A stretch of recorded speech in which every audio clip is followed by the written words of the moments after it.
آیا نمبر 68 ہے لولا کتاب من اللہ سبق لمسکم فیما اخذتم عذاب عظیم، اگر پہلے ہی سے اللہ کی طرف سے بات لکھی ہوئی نہ ہوتی تو جو فدیہ تم نے لیا ہے اس میں تمہیں کوئی بڑی سزا ہوتی۔ پس جو کچھ حلال اور پاکیزہ غنیمت تم نے حاصل کی ہے خوب کھاؤ اور پیو اور اللہ سے ڈرتے رہو، یقیناً اللہ غفور و رحیم ہے۔ اے نبی صلی اللہ علیہ وآلہ وسلم، جو قیدی آپ لوگوں کے قبضے میں ہیں ان سے کہہ دو کہ اگر اللہ تمہارے دلوں میں نیک نیتی دیکھے گا تو جو کچھ تم سے لیا گیا ہے اس سے بہتر تمہیں دے گا اور تمہارے گناہ بھی وہ معاف کر دے گا، اللہ بخشنے والا مہربان ہے۔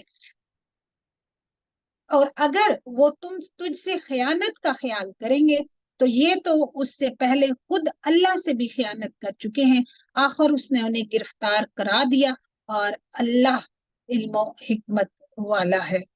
تو یہاں پہ قیدیوں میں آپ صلی اللہ علیہ وآلہ وسلم کے داماد ابو العاص اور چچا عباس بھی تھے جو کہ بعد میں مسلمان ہو گئے۔ جو لوگ ایمان لائے اور ہجرت کی اور اپنے مالوں اور جانوں سے اللہ کی راہ میں جہاد کیا اور جن لوگوں نے ان کی جگہ دی اور مدد کی، یہ سب آپس میں ایک دوسرے کے رفیق ہیں، ٹھیک ہے، یعنی کہ ایک دوسرے کے حمایتی اور مددگار ہیں، اور پہلے تو ایک دوسرے کے وارث بھی تھے، پھر بعد میں وراثت کا جو کام ہے وہ منسوخ ہو گئے۔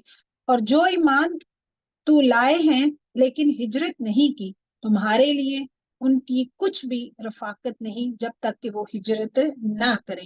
تو یہ بھی صحابہ کرام کی ایک تیسری قسم تھی جو مہاجر اور انصار کے علاوہ ہیں، یہ مسلمان ہونے کے بعد اپنے ہی علاقوں اور قبیلوں میں مقیم رہے، اس لیے فرمایا کہ تمہاری حمایت یا وراثت کے وہ مستحق نہیں ہیں۔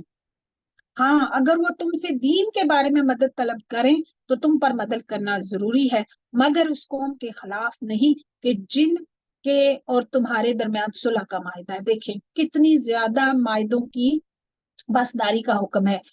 تم جو کچھ کرتے ہو اللہ اسے خوب دیکھتا ہے۔ کافر آپس میں ایک دوسرے کے رفیق ہیں، اگر تم نے ایسا نہ کیا تو ملک میں فتنہ اور زبردست فساد برپا ہو جائے گا۔ جو لوگ ایمان لائے اور انہوں نے ہجرت کی اور اللہ کی راہ میں جہاد کیا اور جنہوں نے جگہ دی اور مدد پہنچائی، یعنی کہ انصار اور مدینے والے، وہی لوگ سچے مومن ہیں اور ان کے لیے بخشش ہے اور عزت کی روزی ہے۔ سبحان اللہ۔ تو یہاں پہ مطلب انصار اور مہاجرین اور انصار کی فضیلت کا یہاں پہ ذکر ہے۔ دیکھیں جی، ہم میں بھی کبھی کوئی مہاجر ہوتا ہے، کبھی کوئی انصار ہوتا ہے، کبھی مطلب کسی کو مدد کی ضرورت ہوتی ہے تو انصاریوں کو یاد کر کے ان کی مدد کرنی چاہیے۔ تو وقت سدا ایک جیسا نہیں رہتا، تو یہ ہے کہ اللہ تعالی ہی کا وعدہ ہے کہ بخشش ان لوگوں کو بخش دیا گیا اور ان کو عزت کی روزی دی جائے گی۔ اور جو لوگ اس کے بعد ایمان لائے اور ہجرت کی اور تمہارے ساتھ ہو کر جہاد کیا، بس وہ لوگ بھی تم میں سے ہی ہیں۔ یہ چوتھا گروہ ہے جو فضیلت میں پہلے دو گروہ کے بعد تیسرے گروہ سے جنہوں نے ہجرت نہیں کی تھی سے پہلے تھے، جو ٹھیک ہے، یعنی کہ مہاجرین اور انصار اور وہ لوگ مطلب جو ایمان لائے اور ہجرت کی اور انہوں نے جہاد کیا، اور رشتے ناتے والے اللہ کے حکم کی روح سے ایک دوسرے کے زیادہ حقدار ہیں۔ تو یہاں پہ یہ آیت جو ہے وراثت کے مطلب وراثت جو ہے وہ مہاجرین اور انصار ایک دوسرے کے وارث نہیں ہو سکتے، بے شک اللہ ہر چیز کو خوب جاننے والا ہے۔ جی، سورہ توبہ ہے، اس سورہ کے اور بھی کئی نام ہیں، 19 نام اور بتائے جاتے ہیں، 129 آیات ہیں، 16 اس میں رکوع ہے۔ تو اس میں جو ہے وہ سورہ توبہ اس کا نام جو ہے کیونکہ اس میں بعض مومنین کی توبہ کے قبول ہونے کا ذکر ہے، اور دوسرا نام اس کا جو برات ہے وہ اس لیے کہ اس میں مشرکین سے برات کا عام اعلان ہے۔ تو یہاں پہ یہ کہا جاتا ہے، حضرت علی بن ابی طالب کہتے ہیں کہ بسم اللہ تو امان کے لیے ہوتی ہے، سورہ میں جہاد کا حکم نازل ہوا ہے، اس وجہ سے اس کے شروع میں امان کا ذکر نہیں کیا گیا۔ توبہ کا لفظ سب سے زیادہ اسی سورہ میں آیا ہے، تقریباً 16 بار اس سورہ میں، سورہ البقرہ میں 13 بار، تو اس وجہ سے اس سورہ کا نام سورہ توبہ ہے۔ سورہ انفال جنگ بدر کے بعد مطلب نازل ہوئی، اور سورہ جو توبہ ہے یہ جنگ تبوک کے بعد نازل ہوئی، ٹھیک ہے، ایک شروع میں نازل ہوئی سورہ اور یہ آخر میں یہ سورہ نازل ہوئی۔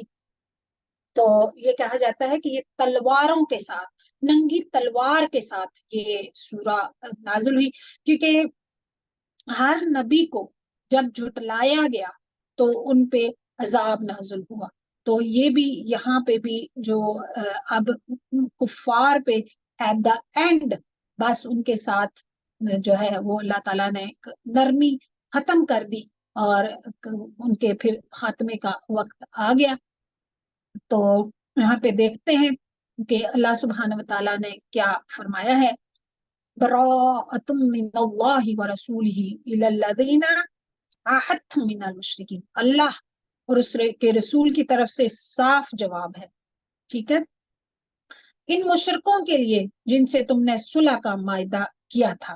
فتح مکہ کے بعد 9 ہجری میں رسول اللہ صلی اللہ علیہ وسلم نے حضرت ابو بکر صدیق، حضرت علی اور دیگر صحابہ کرام کو قرآن کریم کی یہ آیات اور یہ احکام دے کر بھیجا تاکہ وہ مکے میں ان کا عام اعلان کر دیں۔ انہوں نے آپ کے فرمان کے مطابق اعلان کر دیا کہ کوئی شخص اب بیت اللہ کا ننگا عریاں طواف نہیں کرے گا، بلکہ آئندہ سال سے کسی مشرک کو بیت اللہ کا حج کرنے کی اجازت نہیں ہوگی۔ پس ہے مشرکو، تم ملک میں 4 مہینے تک تو چل پھر لو، مہلت دی گئی پھر بھی ان کو جان لو کہ تم اللہ کو عاجز کرنے والے نہیں ہو، اور یہ بھی یاد ہے رہے کہ اللہ کافروں کو رسوا کرنے والا ہے۔ نمبر 3 ہے، اللہ اور اس کے رسول کی طرف سے لوگوں کو حج اکبر کے دن صاف اطلاع ہے کہ اللہ مشرکوں سے بیزار ہے اور اس کا رسول بھی، اگر اب بھی توبہ کر لو تو تمہارے حق میں بہتر ہے، اور اگر تم روگردانی کرو تو جان لو کہ تم اللہ کو ہرا نہیں سکتے، اور کافروں کو دردناک عذاب کی خوشخبری دے دیجیے۔ اچھا جی، یہاں پہ جو حج اکبر کا ذکر آیا ہے، یہ وہ حج نہیں ہوتا جو جمعے کے دن ہو، جو عمرہ ہوتا ہے اس کو حج اصغر کہا جاتا ہے، اور جو حج ہوتا ہے اس کو حج اکبر کی ٹرم اس کے لیے یوز ہوتی ہے۔ تو یوم عرفہ کے دن پھر یہ صاف صاف اعلانات کر دیے گئے، بجز ان مشرکوں کے جن سے تمہارا معاہدہ ہو چکا ہے اور انہوں نے تمہیں ذرا سا بھی نقصان نہیں پہنچایا، نہ کسی کی تمہارے خلاف مدد کی ہے، تو تم بھی ان کے معاہدے کی مدت ان کے ساتھ پوری کرو۔ تو یعنی کہ جو مشرکین تمہیں مطلب معاہدے کی خلاف ورزی نہیں کر رہے، تم بھی ان کے ساتھ یعنی معاہدے کی مدت کو پوری کرو۔ بلا شبہ اللہ پرہیزگاروں کو دوست رکھتا ہے، تو عہد پورا کرنا تقوی کی علامت ہے۔ پھر جب حرمت والے مہینے گزر جائیں تو تم مشرکوں کو جہاں پاؤ قتل کرو۔ تو یہاں پہ کہ مسجد حرام کے پاس ان سے مت لڑو، ٹھیک ہے، جو حرمت والے مہینے تھے نا ان میں مطلب منع کیا گیا ہے کہ لڑائی سے منع کیا گیا ہے کہ جب وہ مہینے گزر جائیں تو تم مشرکوں کو جہاں پاؤ قتل کرو، انہیں گرفتار کرو، تو اور ان کا محاصرہ کرو، اور ان کی طاق میں ہر گھاٹی میں جا بیٹھو۔ ہاں اگر وہ توبہ کر لیں اور نماز کی پابند ہو جائیں اور زکوٰۃ ادا کرنے لگیں تو تم ان کی راہیں چھوڑ دو، یقیناً اللہ بخشنے والا اور مہربان ہے۔ اگر مشرکوں میں سے کوئی تجھ سے پناہ طلب کرے تو اسے پناہ دے دے یہاں تک کہ وہ کلام اللہ سن لے، پھر تو اس کو اس کی جائے امن تک پہنچا دے، یہ اس لیے کہ یہ لوگ بے علم ہیں۔ تو جو کوئی اگر علم حاصل کرنا چاہتا ہو، اسلام کے بارے میں جاننا چاہتا ہو، تو اس کو دیکھیں ابھی بھی کتنی زیادہ چھوٹ دی جا رہی ہے کہ ان کو پیغام پہنچائیں اور پھر ان کو مہلت دیں، ان کو ٹائم دیں۔ پھر تو مشرکوں کا عہد اللہ اور اس کے رسول کے نزدیک کیسے رہ سکتا ہے سوائے ان کے جن سے تم نے عہد و پیمان مسجد حرام کے پاس کیا ہے، جب تک کہ وہ لوگ تم سے معاہدہ نبھائیں تم بھی ان سے معاہدہ نبھاؤ۔ بلا شبہ اللہ متقیوں سے محبت رکھتا ہے۔ ان کے وعدے کا کیا اعتبار، ان کا اگر تم پر غلبہ آ جائے تو نہ یہ قرابت داری کا خیال کریں اور نہ عہد و پیمان کا، ٹھیک ہے، کہ ان پہ تم اعتبار نہیں کر سکتے۔ اگر ان کو موقع مل گیا تو وہ تمہیں نہیں چھوڑیں گے، اپنی زبانوں سے تو تمہیں پرچار رہے ہیں لیکن ان کے دل نہیں مانتے، اور ان میں سے اکثر فاسق لوگ ہیں۔ انہوں نے اللہ کی آیتوں کو بہت کم قیمت پر بیچ دیا ہے اور اس کی راہ سے روکا ہے، بہت برا ہے جو یہ کر رہے ہیں۔ یہ تو کسی مسلمان کے حق میں کسی رشتہ داری کا یا عہد کا مطلق لحاظ نہیں کرتے، یہ ہیں ہی حد سے گزرنے والے۔ اب بھی اگر یہ توبہ کر لیں اور نماز کی پابند ہو جائیں اور زکوٰۃ دیتے رہیں تو تمہارے دینی بھائی ہیں۔ سبحان اللہ۔ یعنی توحید و رسالت کے اقرار کے بعد اسلام کا سب سے اہم رکن ہے نماز، ٹھیک ہے، جو اللہ کا حق ہے۔ اس میں اللہ کی عبادت کے مختلف پہلو ہیں، تو اگر یہ لوگ اگر یہ سارے کام کرتے ہیں تو پھر یہ تمہارے دینی بھائی ہیں۔ ہم تو جاننے والوں کے لیے اپنی آیتیں کھول کر بیان فرما رہے ہیں۔ آیا 12 ہے، اگر یہ لوگ عہد و پیمان کے بعد بھی اپنی قسموں کو توڑ دیں اور تمہارے دین میں تانا زنی کریں تو تم بھی ان کے سرداران کفر سے بڑھ جاؤ، اور ان کی قسمیں کوئی چیز نہیں، ممکن ہے کہ اس طرح وہ باز آ جائیں۔ اچھا جی، تم ان لوگوں کی سرکوبی کے لیے کیوں تیار نہیں ہوتے جنہوں نے اپنی قسموں کو توڑ دیا اور پیغمبروں کو جلا وطن کرنے کی فکر میں ہیں، اور پہلے پہل انہوں نے خود ہی تم سے چھیڑ چھاڑ کی ہے۔ کیا تم ان سے ڈرتے ہو؟ اللہ ہی زیادہ مستحق ہے کہ تم اس سے ڈرو، بشرط یہ کہ تم ایماندار ہو۔ تو خوف اور خشیت اور رحمت کا جو امید ہے، یہ ساری باتیں اللہ سبحانہ و تعالیٰ کے ساتھ ہی منسلک ہیں، اسی سے ہونی چاہیے۔ اللہ سے ڈرنے کا مطلب کیا ہے؟ آپ صلی اللہ علیہ وآلہ وسلم نے فرمایا کہ تم اللہ سے اس طرح ڈرو گویا تم اس کو دیکھ رہے ہو، اور اگر یہ مرتبہ حاصل نہ ہو تو کم از کم انسان کو اتنا یقین ضرور ہونا چاہیے کہ وہ تمہیں دیکھ رہا ہے۔ سورہ نور میں ہے، اور کامیاب لوگ وہی ہیں جو اللہ اور رسول صلی اللہ علیہ وآلہ وسلم کی فرما برداری کریں اور اللہ سے ڈریں اور اس کی نافرمانی سے بچیں۔ تو اللہ کی خشیت کامیابی کی کنجی ہے، سورہ ملک میں ہے، جو لوگ بے دیکھے اللہ سے ڈرتے ہیں یقیناً ان کے لیے مغفرت اور بڑا اجر ہے۔ آیا نمبر 14 ہے، قاتلوہم یعذبہم اللہ بأیدیکم وَيُخْزِهِمْ وَيَنْصُرْكُمْ عَلَيْهِمْ وَيَشْفِي صُدُورَ قَوْمٍ مُؤْمِنِينَ۔ ان سے تم جنگ کرو، اللہ انہیں تمہارے ہاتھوں عذاب دے گا، انہیں ذلیل و رسوا کرے گا، تمہیں ان پر مدد دے گا اور مسلمانوں کے کلیجے ٹھنڈے کر دے گا اور ان کے دل کا غم و غصہ دور کر دے گا، اور اللہ جس پر چاہتا ہے توجہ فرماتا ہے، اللہ خوب جاننے والا حکمت والا ہے۔ کیا تم یہ سمجھ بیٹھے ہو کہ تم چھوڑ دیے جاؤ گے، حالانکہ ابھی تک اللہ نے ان لوگوں کو جانا ہی نہیں جنہوں نے تم میں سے جہاد کیا، یعنی جہاد کے ذریعے امتحان لیا گیا، اور جنہوں نے اللہ اور اس کے رسول اور مومنوں کے سوا کسی کو دلی دوست نہیں بنایا۔ تو یہاں پہ ورڈ استعمال ہوا ہے ولیجہ، گہرے اور دلی دوست کو کہتے ہیں۔ مسلمانوں کو چونکہ اللہ اور اس کے رسول کے دشمنوں سے محبت کرنے اور دوستانہ تعلقات رکھنے سے منع کیا گیا تھا، لہٰذا یہ آزمائش کا ایک ذریعہ تھا جس سے مخلص مومنوں کو دوسروں سے ممتاز کیا گیا۔ اللہ خوب خبردار ہے جو تم کر رہے ہو۔ آیا 17 ہے، لائق نہیں کہ مشرک اللہ کی مسجدوں کو آباد کریں جبکہ وہ خود اپنے کفر ہی کے آپ ہی گواہ ہیں، ان کے اعمال غارت اور حقارت ہیں اور وہ دائمی جہنمی ہیں۔ اللہ اکبر۔ اللہ کی مسجدوں کو آباد کرنا تو ان کے حصے میں ہے جو اللہ پر اور قیامت کے دن پر ایمان رکھتے ہوں،